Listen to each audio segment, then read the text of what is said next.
La convivialité, voilà le maître mot du festival Fête Espérée, organisé ce mardi par l'association Espérée 95.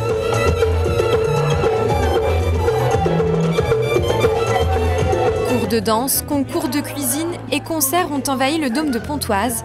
Autant d'activités placées sous le thème de la solidarité, si cher à Espérée 95.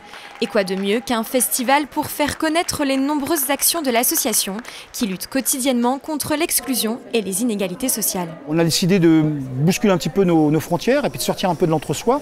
Et puis de se dire qu'il y a d'autres vecteurs et d'autres personnes aussi, d'autres milieux qui sont tout à fait en capacité de s'approprier effectivement nos problématiques et de les porter. Voilà, c'était un petit peu le souhait. Et puis c'est quand même mieux quand c'est une note plus festive. Hein. C'est vrai qu'au sein de l'association, on a un certain nombre de jeunes professionnels qui sont engagés militants.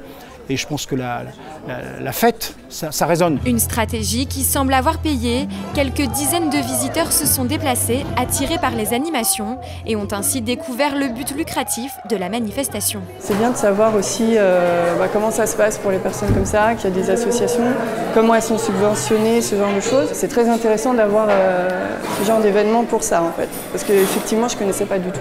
Je vois d'autres personnes qui sont venues par les groupes de musique, des enfants, etc., qui, je pense, ne connaissaient pas forcément l'association.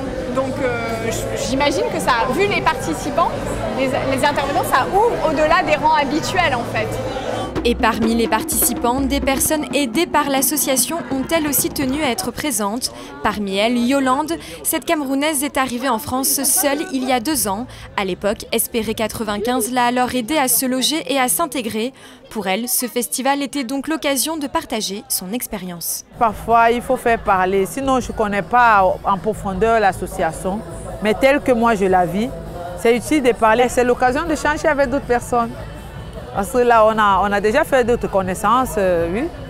Après cette première édition plutôt réussie et qui semble avoir porté ses fruits, l'association espère pouvoir remettre ça l'année prochaine. En attendant, d'autres actions sont prévues dans les mois qui viennent. Des soirées débats sur le thème de la prison seront notamment organisées prochainement en partenariat avec le tribunal de grande instance.